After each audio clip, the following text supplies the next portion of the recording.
Bonsoir à tous. À la une de ce journal, une question taraude l'esprit des Camerounais. Stéphanie Ndjomo, invitée dans le cadre de l'émission Parole de femmes, a-t-elle menti sur son vécu sur le théâtre de la crise anglophone, 3 jours après son arrestation dans des circonstances floues? Son témoignage bouleversant suscite controverse et déchaîne des passions face aux polémiques et accusations infondées.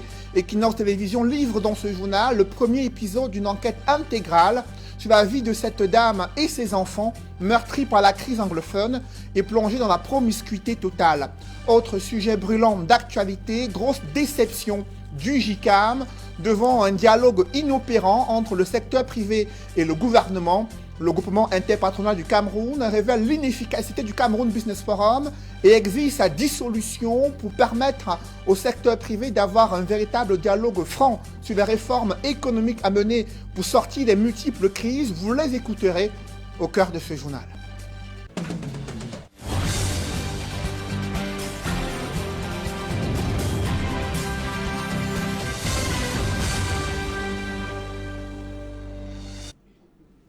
Merci de suivre cette édition complète de l'information sur Equinox Télévision.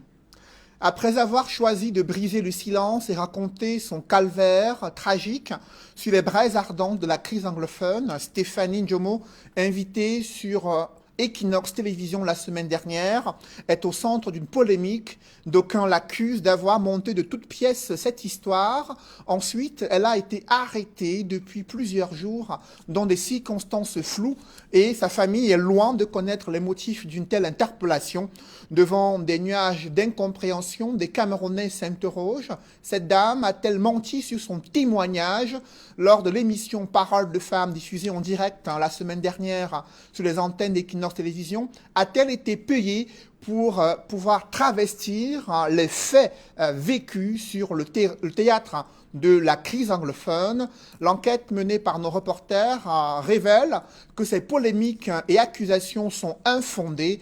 La famille de Stéphanie Ndjomo confirme qu'elle a bel et bien perdu ses enfants en fuyant le théâtre de la crise anglophone au début des premiers affrontements armés dans la région du sud-ouest. Enquête signée Warren Zede et Kediara. C'est dans ces conditions de promiscuité extrême que Victoire Stéphanie Ndjomo vit depuis bientôt 3 ans avec ses enfants.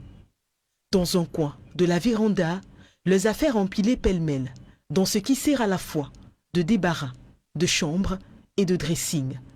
Alors qu'une vendetta s'est levée sur la toile pour qualifier ses déclarations sur le plateau de l'émission Parole de femmes de mensongères, les enfants de Stéphanie témoignent. Maman a vécu en zone anglophone au quartier Fiango, elle avec des jumelles. Et elle a perdu ses jumelles dans la crise anglophone. Elle est revenue ici là chez le papa de ses enfants. Et puis maintenant, on n'a même fait plus de 3 mois sans se voir. On ne savait même pas qu'elle était déjà rentrée ici là. C'est un jour maintenant, parce que j'avais toujours le même numéro que ma maman a eu à nous contacter pour nous dire qu'elle est là. On est venu ici là, dans sa belle famille, rester avec elle jusqu'à aujourd'hui. L'histoire, telle que racontée sur le plateau de Parole de femmes, date de 4 ans, en plein début de la crise anglophone. Si Victoire Stéphanie Ndjomo a pu sortir de la vivante, il faut dire qu'elle n'a pas pu emporter grand-chose avec elle, d'où la difficulté à retrouver des photos de ses enfants décédés et même des documents officiels. Parce que tout a été brûlé, perdu dans la crise, y compris même ma mère qui a eu son acte maintenant. Si on veut bien constater, son acte n'a plus d'écriture ni de signature du maire et tout. C'est juste son nom qui est en haut et quelques images, quelques écrits qu'on voit.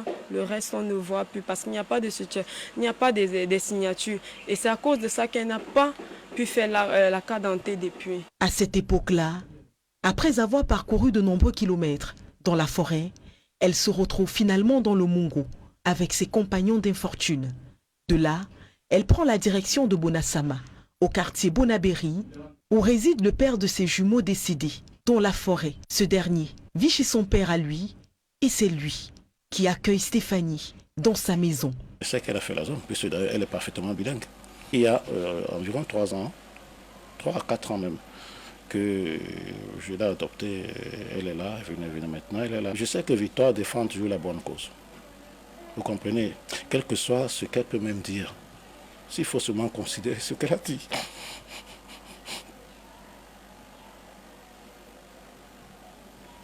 Je sais qu'elle défend toujours la bonne cause. 3 ans donc que cette mère de famille vit dans cette maison avec ses autres enfants dans des conditions extrêmes. Pourtant, pas pudeur, elle ne laisse rien paraître.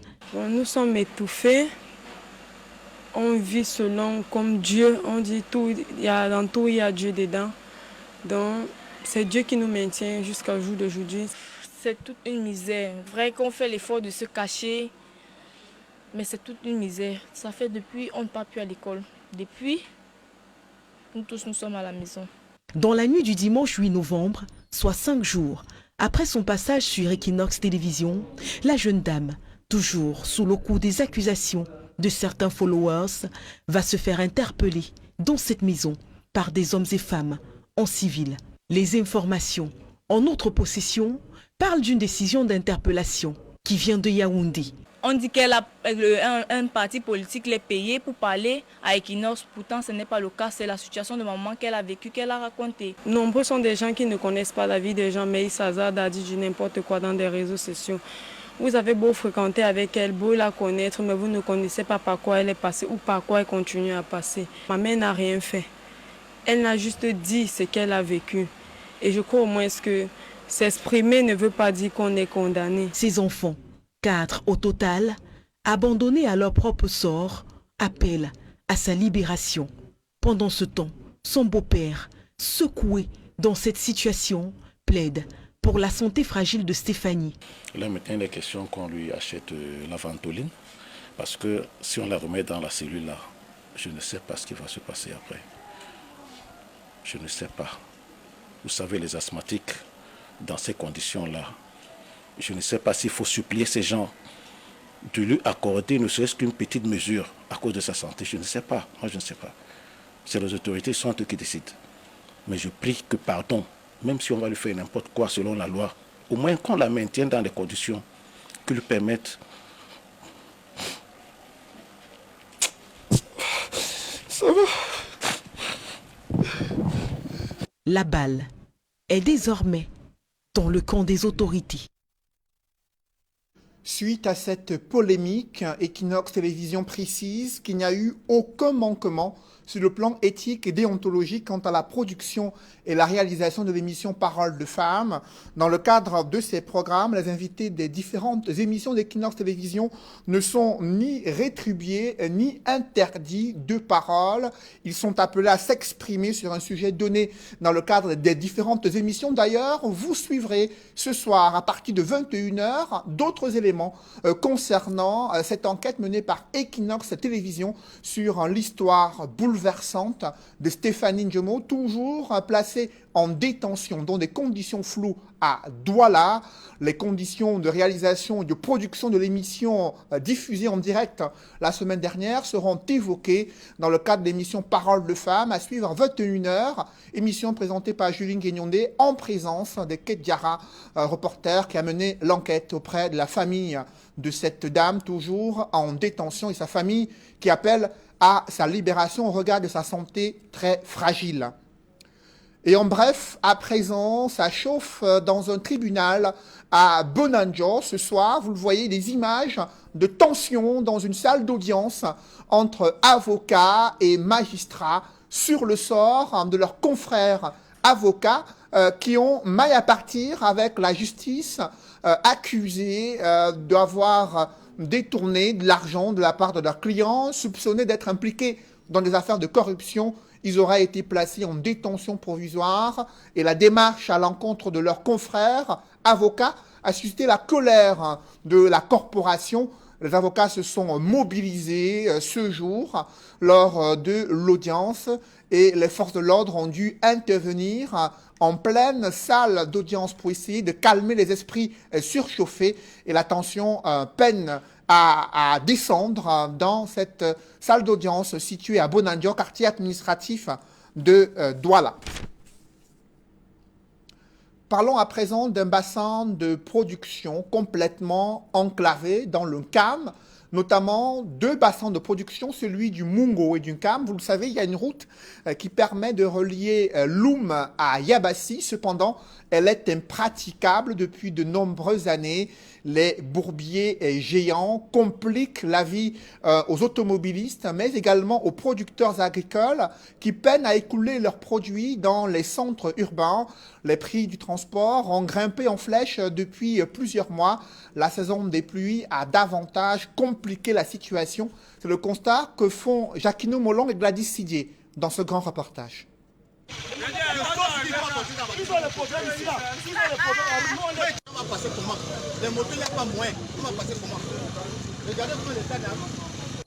Des éclats de voix entre automobilistes et passagers sur la nationale numéro 16, l'axe reliant les départements du Mungo et du Nkam.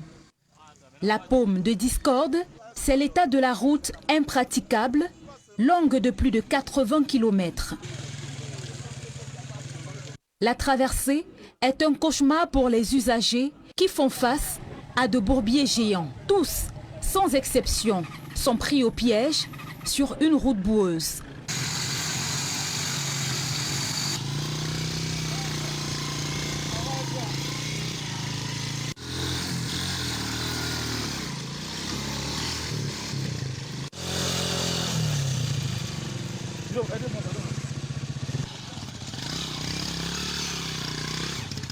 Pour dégager la voie et se frayer un chemin, il faut mettre la main à la pâte. Raison pour laquelle, munis de pelles, les usagers tentent de rendre cette route praticable. Ils creusent pour rembler les trous. Un effort qui ne porte visiblement pas de fruits. Certains commerçants ont déjà passé 2 jours sur place. Les véhicules sont bloqués avec des marchandises qui se détériorent parfois. Les véhicules sont stationnés en file indienne. Rien n'avance, en dehors du temps. Regarde comment on souffle sur la rue de Loum Yabassi, une route nationale. Regardez tout le monde qui est là. Depuis 2 jours, on est là. Il n'y a pas moins de parvenir arriver à Loum. On est là. Regardez comment l'état de la route. On souffre.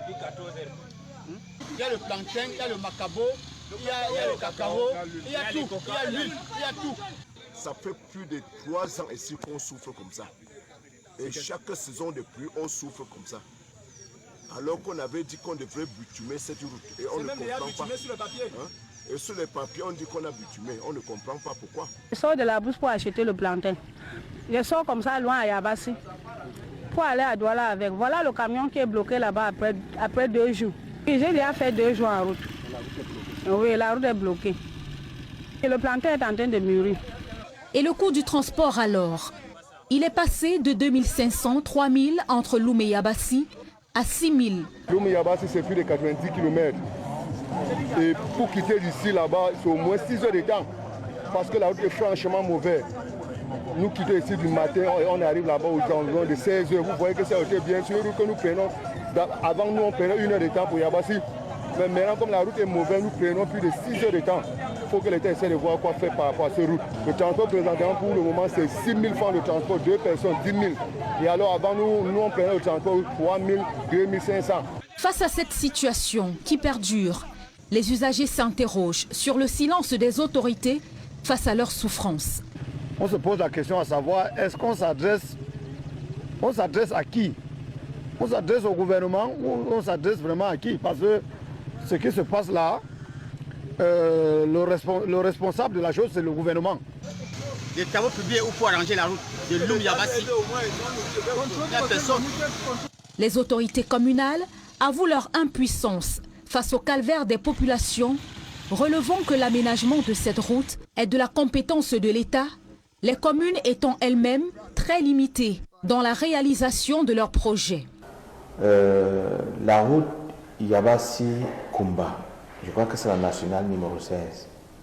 Et c'est une route qui est de la compétence départementale. Ça relève exclusivement de la compétence du délégué des travaux publics. Les communes peuvent, dans la mesure, dans la possibilité de leurs moyens, faire quelques aménagements. Mais en réalité, ce n'est pas de leur compétence.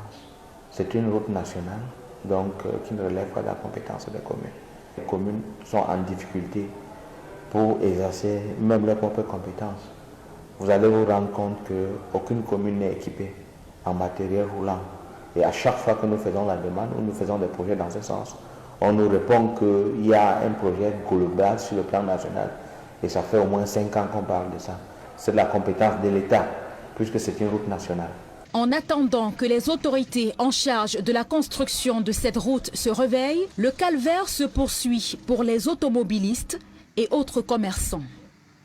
Dans le chapitre économie, le modèle camerounais de dialogue entre le secteur privé et le gouvernement est inopérant et inefficace. Ce constat du JICAM est lié à la faible application des recommandations issues de cette plateforme Cameroun Business Forum, mais également une plateforme mal structurée et sous influence du gouvernement, d'où l'appel du JICAM à la dissolution du Cameroun Business Forum. Dans son livre blanc, d'autres mesures sont également énoncées. Elles visent à pouvoir accélérer l'implémentation des réformes plus ambitieuses pour favoriser la relance de la croissance économique et l'industrialisation au Cameroun. D'autres détails avec Warren Zede et Donald Brice Kamgan. Il y a près de 5 ans, le Cameroun contribuait à environ 70% du produit intérieur brut de la CEMAC. Aujourd'hui, on en est à 40% à peine. Des chiffres en baisse également pour ce qui est des investissements directs étrangers. Si l'on compare aux pays comme la Côte d'Ivoire, le Ghana ou l'Éthiopie, de niveau de développement comparable. Ce sont des indicateurs que l'économie camerounaise est en recul. Il faut la refonder.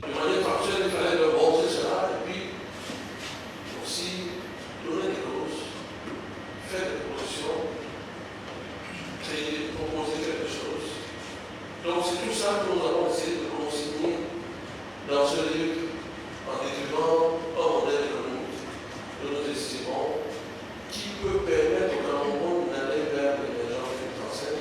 Ce modèle économique est contenu dans le livre blanc, document de proposition récemment remis au gouvernement par le JICAM.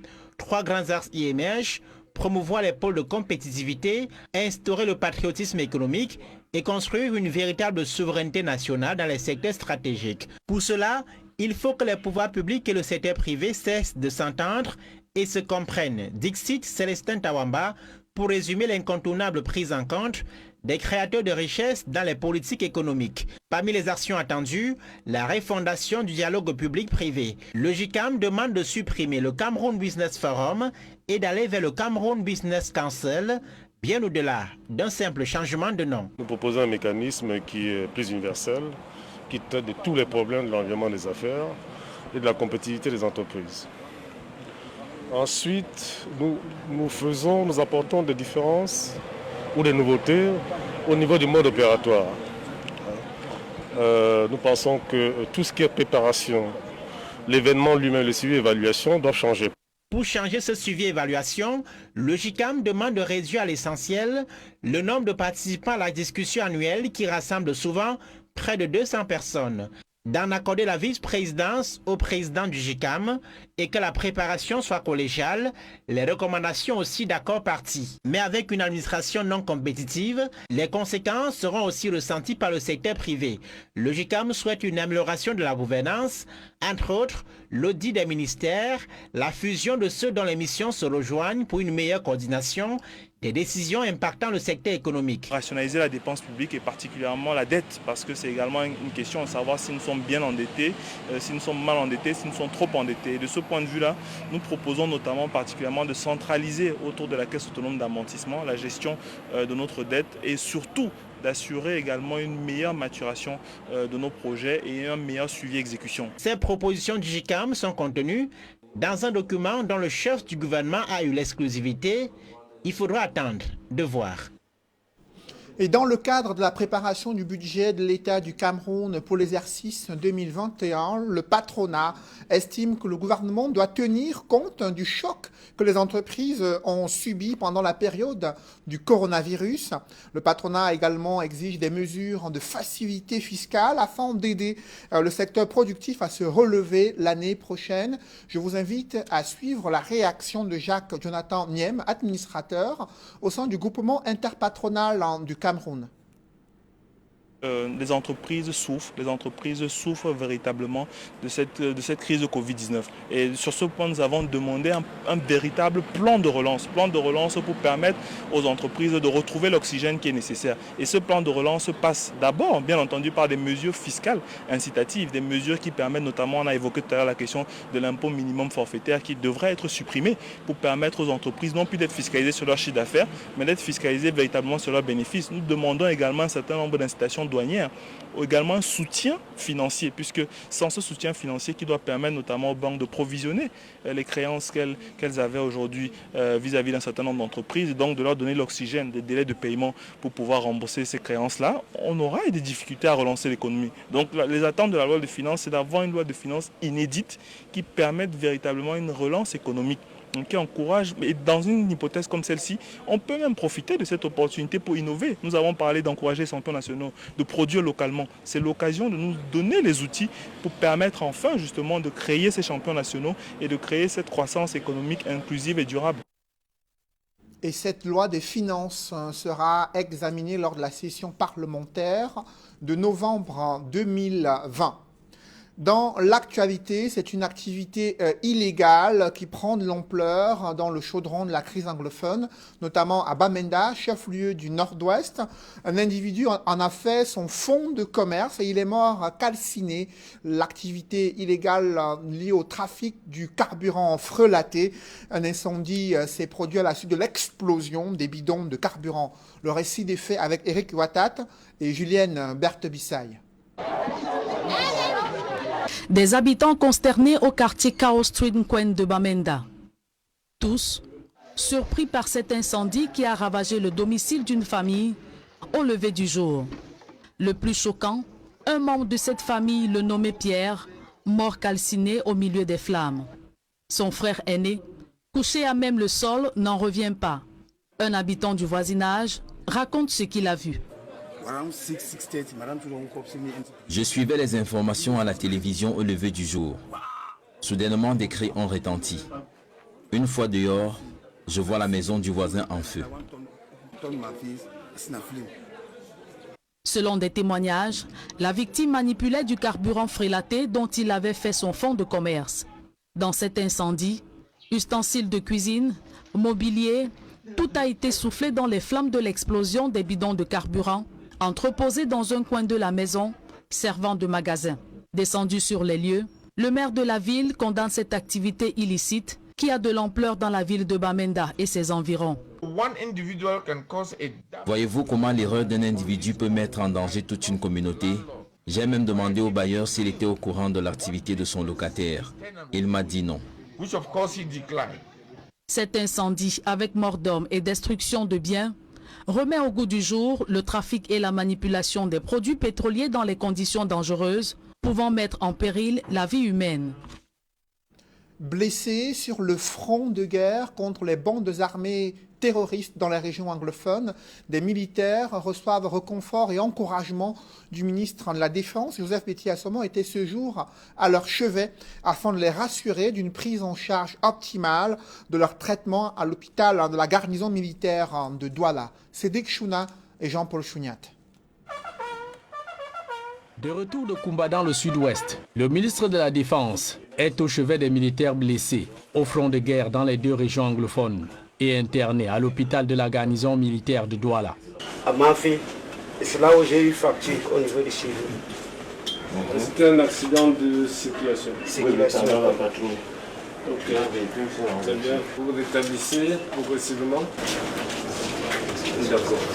Dans cette formation hospitalière, Joseph Betty-Assomo et tout le haut commandement militaire et de la police viennent réconforter et encourager ces gendarmes, militaires et policiers qui, tout compte fait, ont échappé à la mort dans la protection des personnes, leurs biens, ainsi que l'intégrité territoriale du Cameroun. Notre souhait est que les intéressés puissent se rétablir rapidement pour que la haute hiérarchie, le haut commandement militaire examine de manière personnelle et particulière la situation physique de chacun d'entre eux pour pouvoir les replacer à des postes de travail, à des emplois tenant compte de leur diminution physique. Touchant du doigt les conditions d'hospitalisation de ces héros, le numéro 1 de la Défense fait un état des lieux et prescrit des mesures diligentes pour une prise en charge appropriée de tous ces militaires, dont certains sont en état critique. C'est le cas de 2 personnels qui ont pris des plombs dans la tête. Nous avons vu leur état physique. Les médecins pensent qu'il faudrait regarder vers des plateaux techniques plus indiqués ailleurs qu'au Cameroun. Les diligences nécessaires vont être faites.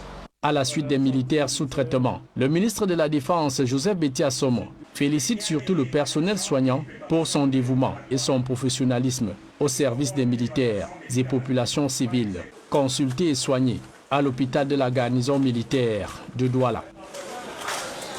Au cours de cette descente à l'hôpital de la garnison militaire de Douala, ces soldats blessés ont fait savoir au ministre de la Défense qu'ils n'ont pas perçu le prime depuis plusieurs mois. Pourtant, celles-ci ont bel et bien été décaissées. Où sont passées les primes des militaires camerounais? Je vous propose d'écouter la réponse du ministre de la Défense, Joseph Betty Assomo. Je voudrais également les rassurer de ce que nous avons pris en compte les réclamations signalées par certains d'entre eux par rapport aux primes qu'ils ne percevraient plus depuis qu'ils sont évacués, ils sont internés ici. La liste des intéressés, je l'ai de manière détaillée.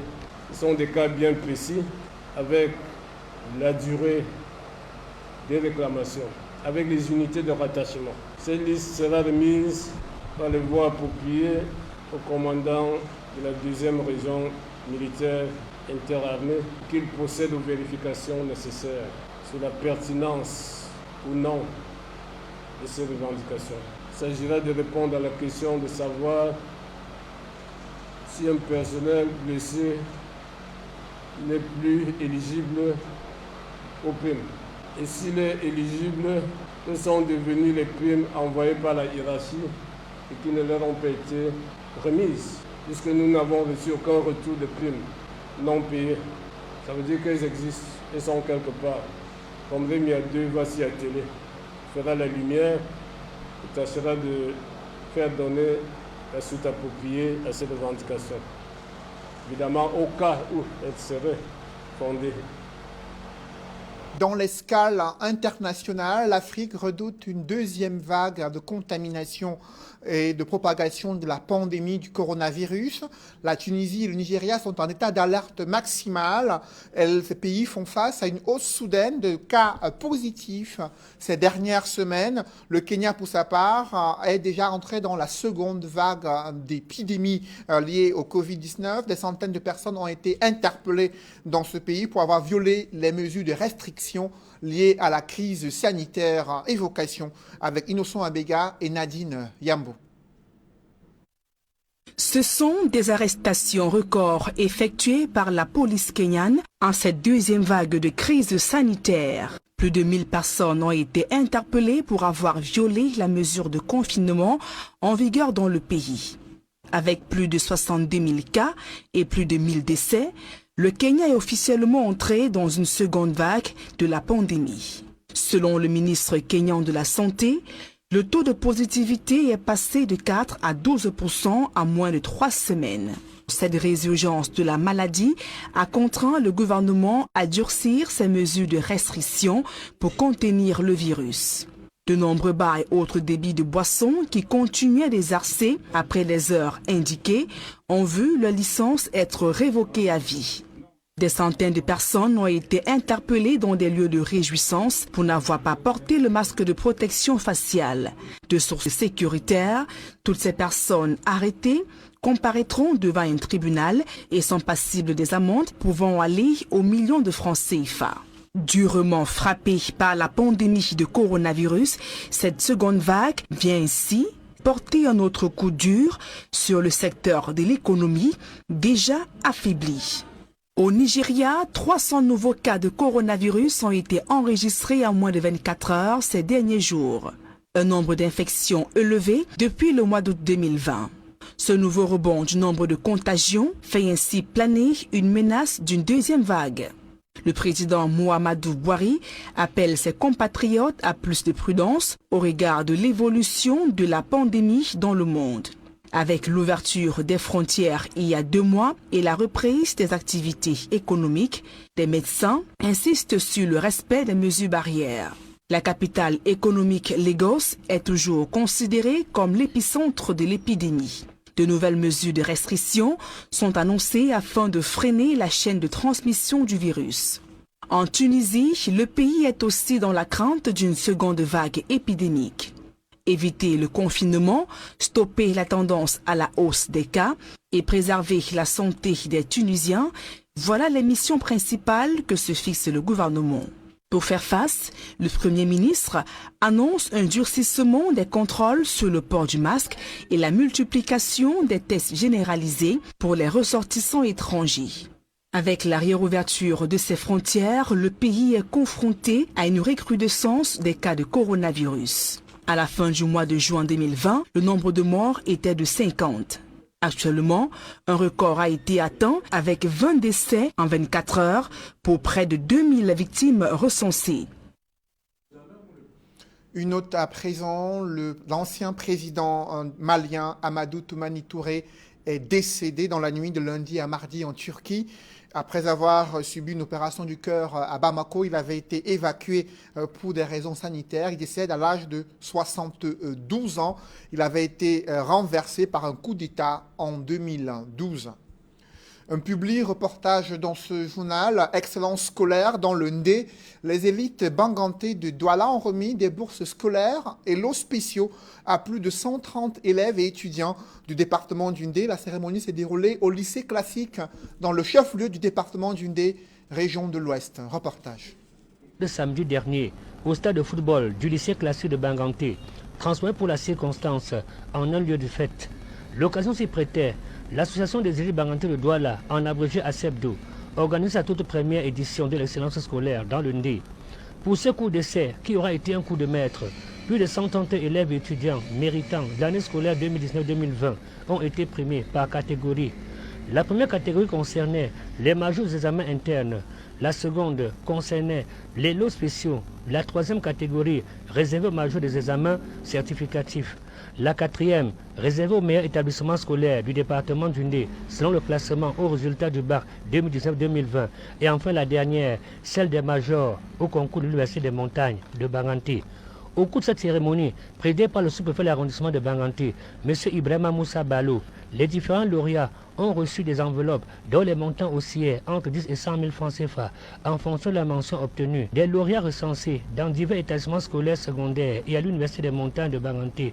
Selon M. Sergent Djampou, président de l'association des élus Banganté de Douala, il s'agit d'un projet fédérateur et qui traduit toute sa détermination à faire de l'éducation de tous les enfants du Ndé une priorité. L'objectif est d'encourager l'excellence, de redonner espoir à tous ces jeunes, afin qu'ils soient performants et qu'ils soient très forts à l'école, parce que demain, il faudrait qu'ils soient très forts dans les entreprises. Donc l'objectif de la CEBDO est simple, récompenser les meilleurs. Et comme vous avez vu, on a récompensé les meilleurs de tous les établissements, y compris de l'Université des montagnes. En dehors des enveloppes, les différents lauréats ont également reçu non seulement des diplômes d'excellence, mais aussi et surtout des sacs de classe, des manuels scolaires et de nombreux autres lots, gracieusement offerts par la CEBDO, avec l'appui de nombreux partenaires. La communauté éducative du Ndé, à travers son délégué départemental, a également félicité la CEBDO, précisant que cette initiative permet de soutenir de manière significative les pouvoirs publics dans leur exaltante mission d'éducation et de formation. Chers membres de la CEBDO, une telle initiative qui traduit la générosité des valeureux donateurs. Mille merci à vous.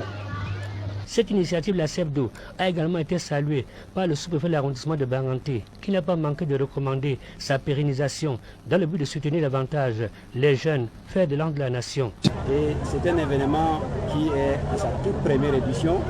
Et nous pouvons dire que déjà, à une première édition, c'est un succès. C'est une réussite parce que la mobilisation était à un niveau élevé.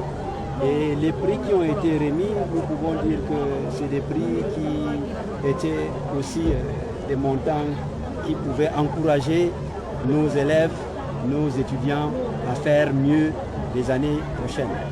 Au terme de cette cérémonie, qui s'est déroulée sous un climat doux, agrémenté d'un souffle d'air frais, le lycée classé de Banganté a été classé meilleur établissement du département de Ndé au regard de son classement au résultat du bac 2019-2020. Vivement l'édition 2021.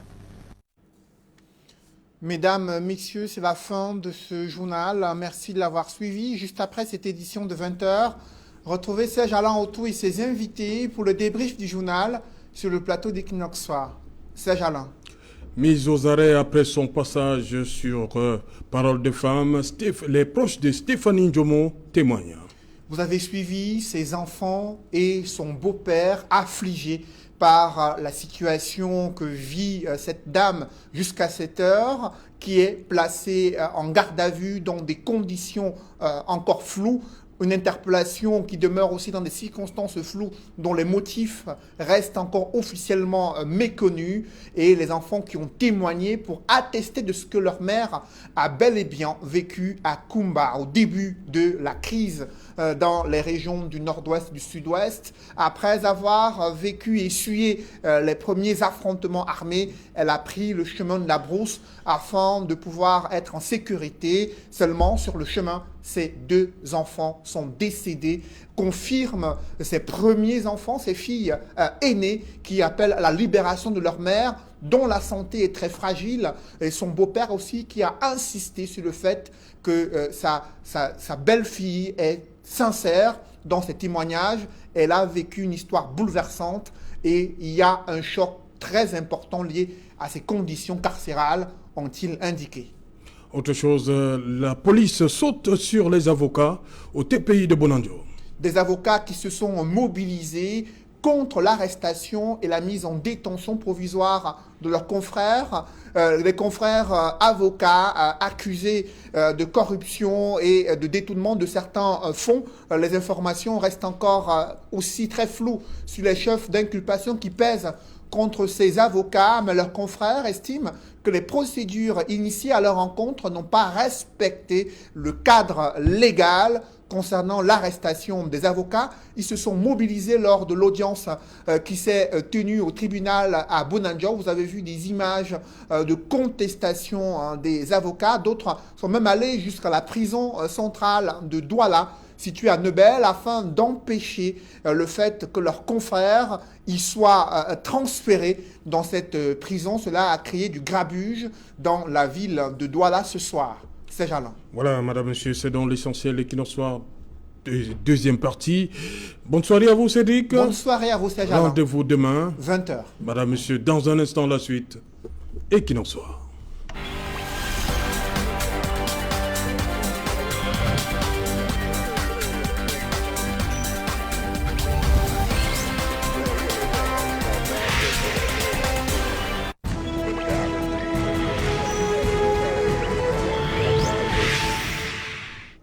Retour sur le plateau Equinox Soir, deuxième partie. C'est la partie réservée au débrief du journal, toujours en compagnie de nos 4 invités. Marlise de Doualabel, Pierre-Emmanuel Bignam, Maître Atchoumen et Omer Seda. Omer Seda, vous êtes sûrement au parfum, vous avez pu lire toute cette abondante littérature sur l'affaire de Stéphanie Ndjomo. Est-ce qu'aujourd'hui, vous percevez les choses autrement, après le reportage de Kedjara? Je crois qu'après le reportage de Kedjara, il ne me reste plus qu'à version là. Kedjara. Il ne me reste plus qu'à version l'âme. Elle est où la lame? Elle viendra peut-être.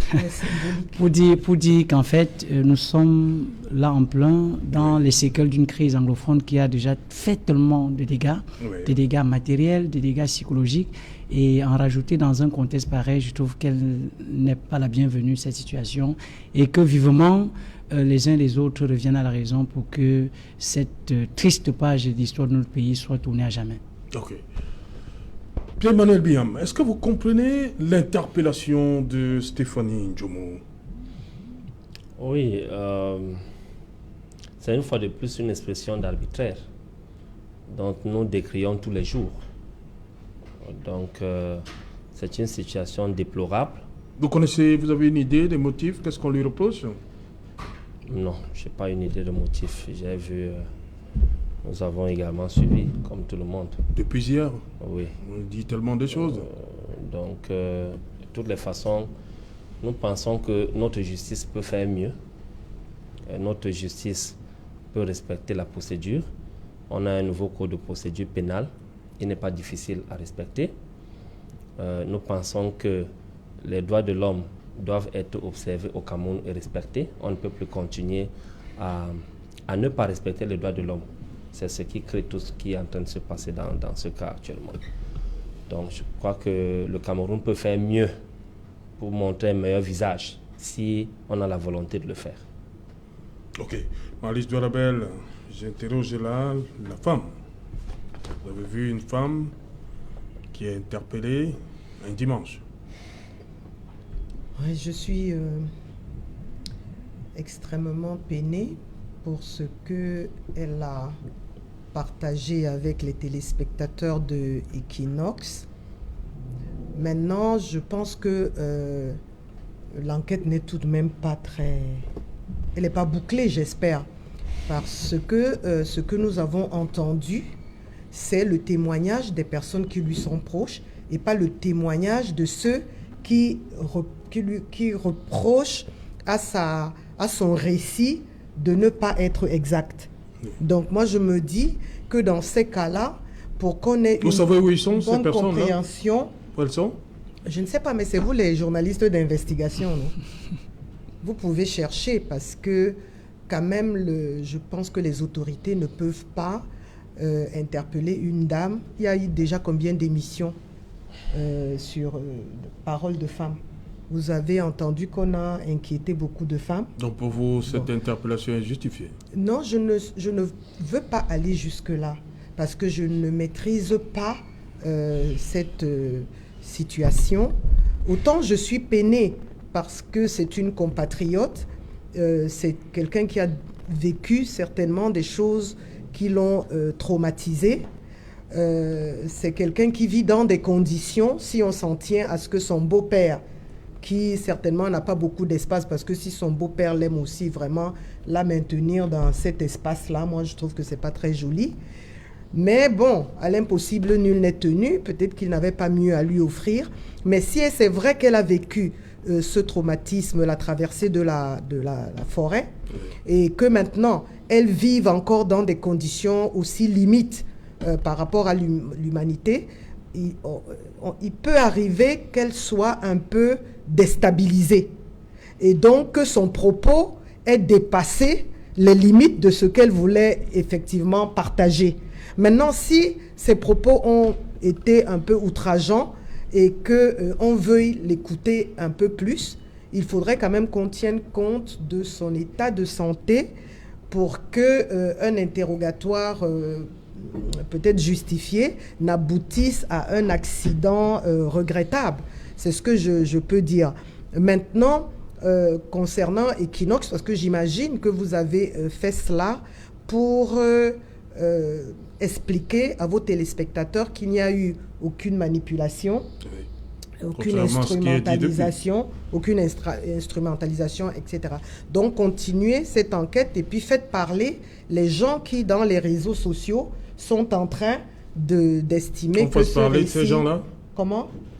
Qu'on fasse parler ces gens-là? Oui, je ne sais pas. Je pense que ça serait quand même c'est des plus profils, équitable. c'est des vrais profils? Vous savez, moi, je ne reproche pas... C'est des vrais profils? Je ne reproche... Vous pouvez nous donner leur nom? Je ne reproche pas à Equinox d'avoir... d'être un média engagé. Pas du tout. Pour des questions de démocratie, j'estime que les journalistes ou alors un média peut choisir de servir la cause d'un parti politique ou de plusieurs partis politiques. Ce n'est pas là le débat. Le débat est simplement qu'il faut qu'on évite tous de multiplier ou de diffuser des images ou des paroles qui peuvent participer à envenimer une situation qui est déjà tendue. Donc, quand on est pris en flagrant délit de ce type de situation, moi, je pense que Equinox, effectivement, aurait pu dire que voilà, ça n'a pas été organisé, c'est pas quelque chose d'organisé. On l'a vécu sur... On l'a dit dans notre communiqué officiel. Voilà, on l'a vécu sur le plateau, comme tout le monde.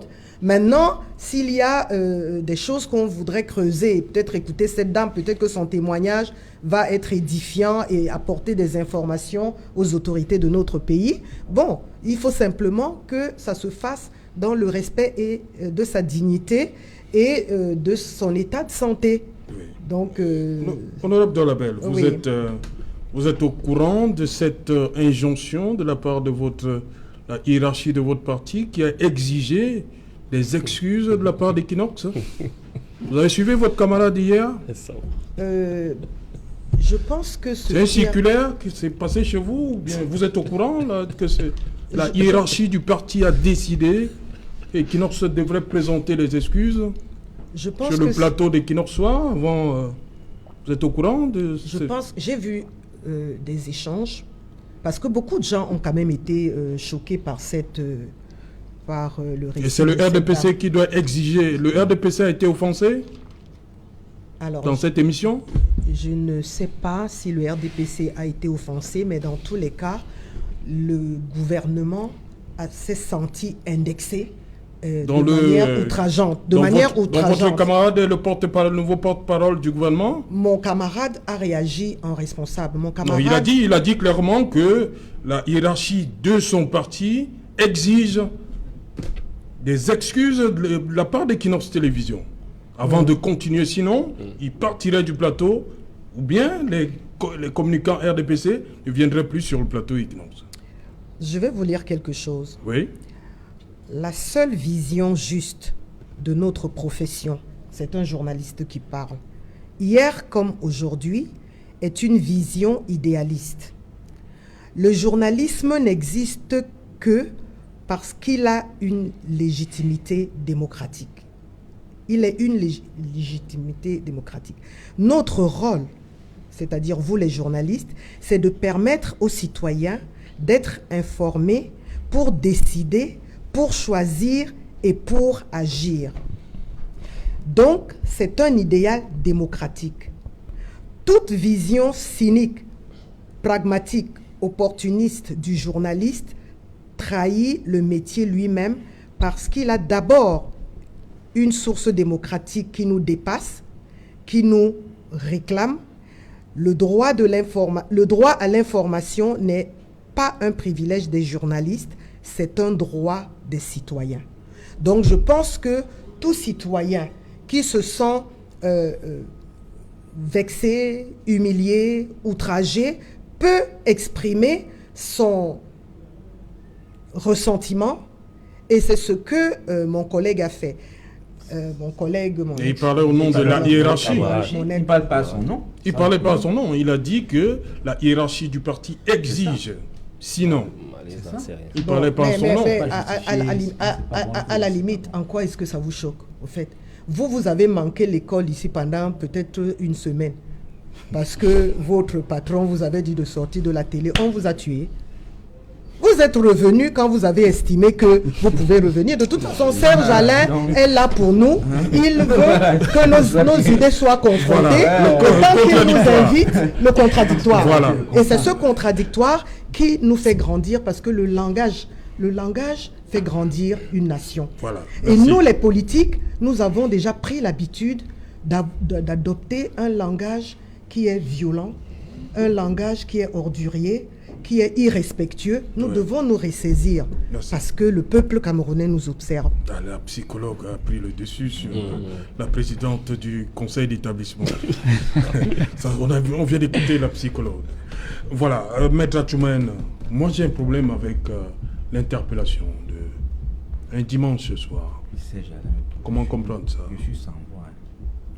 Ça m'écoeure que, rendu au XXIe siècle, au moment où tous les États sont en train de prôner l'état de droit, la Rechtsstaat, comme disaient les Allemands, on se retrouve encore dans la Polizeistaat. Ça c'est... Elle a dit quelque chose tout à l'heure là. Alice Douala Bel. Je dis, Madame Douala Bel, honorable, elle a dit quelque chose là qui est bien. Déjà, sur le point de vue afflictif, ça dérange. Parce que quand on voit cette dame-là, elle revient d'une situation difficile. Oui. Mais moi, je ne veux pas entrer dans la base. À la base de ce qu'elle est en train de dire là. Je n'entre pas dans le fond parce que je ne maîtrise pas ce dossier. Oui. Mais je vais rester dans le superflu comme disait Nietzsche. On a interpellé Nietzsche. Nietzsche. Non, pas en allemand. J'ai cru que c'était Jean-Michel Nietzsche. On dit Nietzsche. C'est en allemand, Friedrich Nietzsche. Moi, je suis habitué à parler en allemand. Donc, Friedrich Nietzsche. Voilà. Il disait une chose, il faut s'arrêter. Parlons du superflu. Je ne veux pas entrer dans le superflu. Moi, ce que je dis, c'est les circonstances de son arrestation. C'est ça qui fait problème. Une dame passe à Equinox, une émission qui est régulière. Equinox a pris la peine d'interroger la dame. La dame a donné son ressenti. Elle rentre chez elle. On vient l'interpeller. Je suis crois un dimanche. 5 jours après. 5 jours après. Donc ça veut dire que les circonstances de la flagrance qui sont prescrites par l'article, disposition de l'article 103 du Code de procédure pénale ne sont pas établies. On vient, on l'arrête. On l'amène. Sur quelle base? J'ai même suivi un élément ici qui m'a même outragé. Je suis outré par le fait qu'on dise que c'est les instructions de la présidence. Mais c'est la présidence qui met en action, en mouvement l'action publique. Moi, je ne comprends pas. On m'aurait encore dit que c'est le ministère public, au vu de ce qu'il a suivi. On a interpellé la dame, peut-être pour essayer de voir si ce qu'elle dit concorde. Voilà une émission que le journal officiel de 20h à Equinox. Voilà, de façon contradictoire, voilà ses filles. Et même son beau-père qui relève tout, qui parle. Pourquoi on n'a pas pris la peine de les interpeller? Même sa famille, même à titre de témoin, pour dire non, vraiment nous voulons savoir. Voilà une femme qui revient d'une situation difficile, qu'on est encore en train de traumatiser. On est encore en train de la traumatiser. Est-ce que c'est normal? On n'interpelle jamais les gens le dimanche. Ils le savent. Une émission qui a peut-être eu lieu, je ne sais pas si c'était mardi, mercredi. Mardi le 3 novembre. Mardi le 3 novembre. Le jour du vote, hein, Joe Biden voilà. Et Donald Trump. Et ce dimanche, on ne peut pas oublier. On vient l'enlever chez elle pour l'amener. On le sait où. On l'interpelle sur quelle base. Quel est le motif d'accusation? On ne connaît pas. Peut-être on va lui dire, comme je suis souvent ici, on dit vraiment, elle veut déstabiliser la République. Non, moi je crois que ce témoignage concordant là, des familles là, il ne peut pas dire des choses comme ça pour jouer. Il faut qu'on apprenne à être sérieux dans ces pays. On a Malice Douala, vous avez dit que les Camerounais nous regardent. C'est le monde qui nous regarde. Quand nous posons des actes comme ça, est-ce que c'est bien? C'est l'image du Cameroun qui est réduite. Et ces gens-là qui croient qu'ils sont en train de faire du bien au président, ils ne font pas du bien. Parce qu'un pays se mesure par la qualité de sa justice. Quand on en vient à là, interpeller une dame comme ça, qui sort d'une situation effroyable, vraiment, où est l'aspect psychologique même?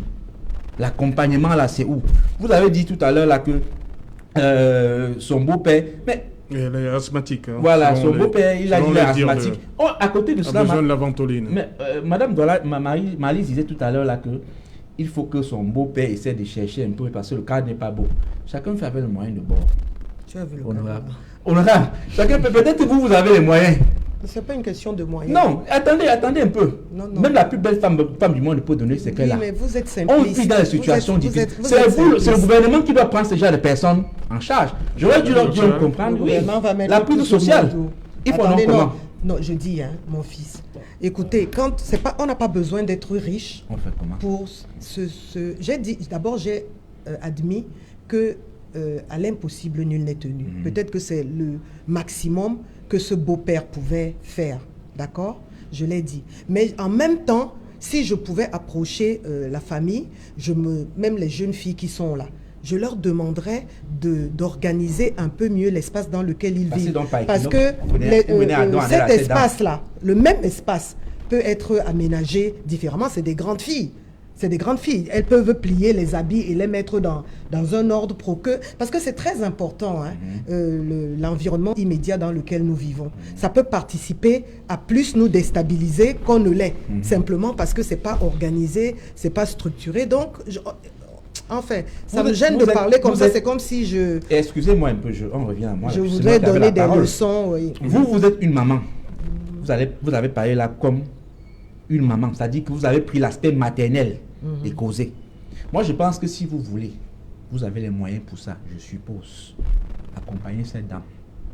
Intervenir même pour que cette dame ait un cadre approprié. l'accompagner même psychologiquement, même financièrement. Madame Douala Belle, nous venons de familles difficiles. Vous ne savez pas ce que cette dame a vécu. Vous ne savez pas la famille dans laquelle elle se trouve. Elle fait avec ce qu'elle a.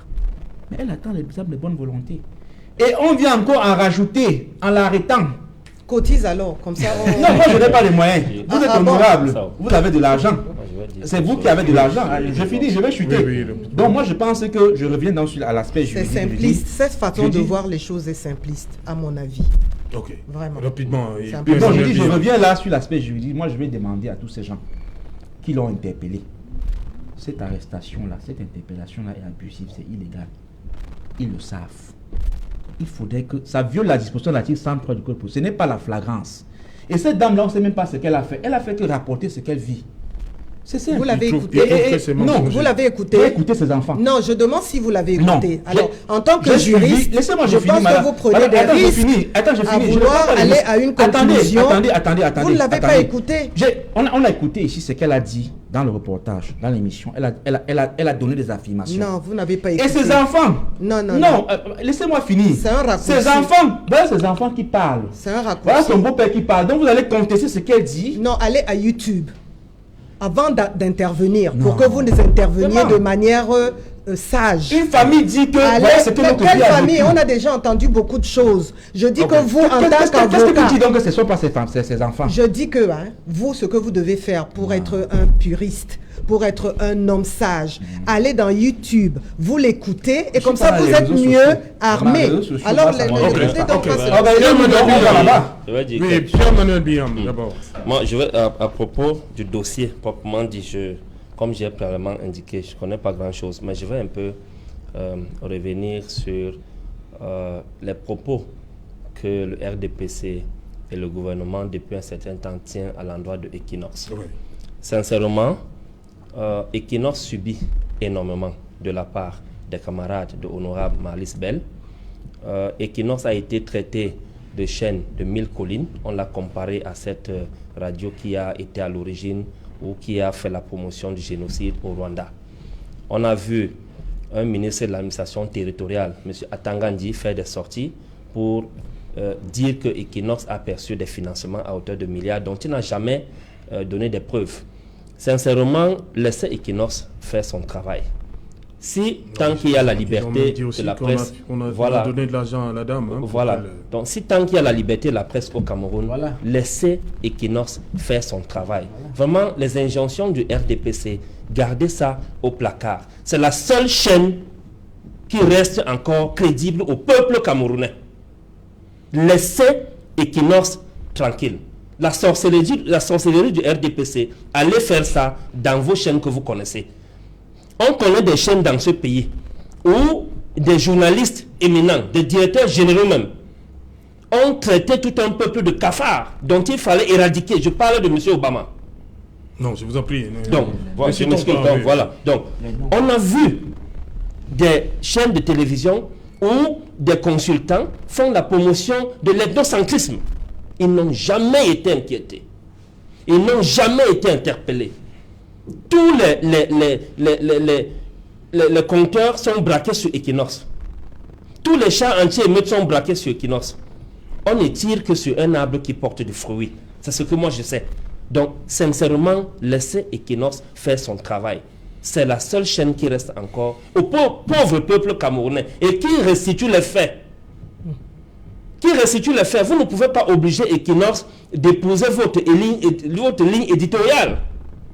Non, vous ne pouvez pas forcer Equinox. Et que vos camarades du RDPC cessent de donner les injonctions. Je pense que tout à l'heure, Honorable Marlis Bell a été sincèrement embarrassé. C'est j'allais autour. J'ai même voulu l'aider en lui disant que Marlis n'en sait rien des propos de son camarade qui ont été tenus hier. Ça n'engage que lui. Surtout qu'elle m'a dit qu'elle n'a pas encore regardé. Voilà, elle n'en savait rien. Donc vraiment, il faut que le RDPC laisse la liberté de la presse parce que c'est eux qui ont toujours cette main derrière là. S'ils veulent faire le travail de façon professionnelle, il y a bien longtemps que de nombreuses chaînes auraient été frappées par le Conseil national de la communication. Mais ils ne le font pas. Laissez Equinox faire son travail. Equinox n'a rien fait de mal. Equinox est une chaîne professionnelle Et le peuple camerounais aime cette chaîne-là. Je pense que je mérite de prendre la parole après cette longue litanie d'Emmanuel pour dire que Equinox doit reconnaître, et je prends tout le peuple camerounais à témoin, que la hiérarchie du RDPC et les communicants du RDPC ont généralement respecté Equinox. Nous avons été de tous les plateaux, et Dieu seul sait que sur chaque plateau, quand il y a 4 personnes, il y en a 3 qui tirent sur le RDPC. Ça ne nous empêche pas. Non, ne dis pas non. Toi-même le premier. Donc cela ne nous empêche pas de faire, cela ne nous empêche pas de faire ce travail qui participe à l'édification de notre démocratie. Mais pourquoi vos camarades tous les jours demandent la fermeture d'Equinox? Attendez, moi alors que vous êtes invité, Marlise Doualabel. Non, Marlise Doualabel. Le RDPC est invité sur mon plateau 5 jours sur 5. Et il est présent 5 jours sur 5. Oui. Et malgré l'âpreté... Marlise Doualabel, je veux vous dire, nous ne sommes pas obligés. Oui. Oui. Mais nous le faisons. En tant que chaîne républicaine. Moi, je pense que vous êtes obligés. Si vous êtes vraiment là pour informer la nation camerounaise, le RDPC constitue... On vous admet donc, on ne peut pas accepter... Non, ne nous admettez pas. Invitez-nous avec plaisir et bonheur. Parce qu'en réalité, si vous n'êtes qu'entre vous, eh bien, il manquera... Nous sommes des Camerounais. Il manquera une corde. Oui. Et cette corde-là, si elle manque, alors vous n'aurez pas fait... Non, le RDPC a des alliés. Non. Le RDPC a des alliés. Non. Écoutez, attends. Oui. On peut éviter l'UNDP, on peut éviter le FSNC. Mais si c'est une décision... Ce n'est pas une décision. Que vous voulez c'est qu'on ne comprend pas, on ne comprend pas l'acharnement du RDPC sur Equinox Télévision. Parce que je peux vous dire, peut-être que vous avez du mal à vous mettre à notre place, mais la majorité des plateaux auxquels nous participons, avec le MRC, les basses déguisées, le SDF, MRC, etc. Non, je cite tous ceux qui tirent sur nous. Je dis, pour moi, nous n'avons jamais fui les plateaux, nous continuons à contribuer, et cela doit aussi être relevé. Parce que la dame. Cette dame-là qui a arrêté qu'on l'a libérée. Alors vous invitez les gens comme ça. Non, qu'on la libère. Lui, il n'a même pas... Il est quoi? Il est militant de quelque part et on ne sait même pas de quel parti. Oui, merci. Je voudrais chuter pour dire, excuse-moi Serge, que s'il y a un incident, et les incidents, il y en aura toujours, hein, tu es le manager de cet espace, tu manages au mieux pour que ton projet et le projet de Equinox continue à prospérer. Et le RDPC sera toujours partenaire de cette émission tant que nous n'aurons pas l'impression que nous faisons aussi l'objet d'un complot organisé. Vous n'êtes pas clair quand vous parlez.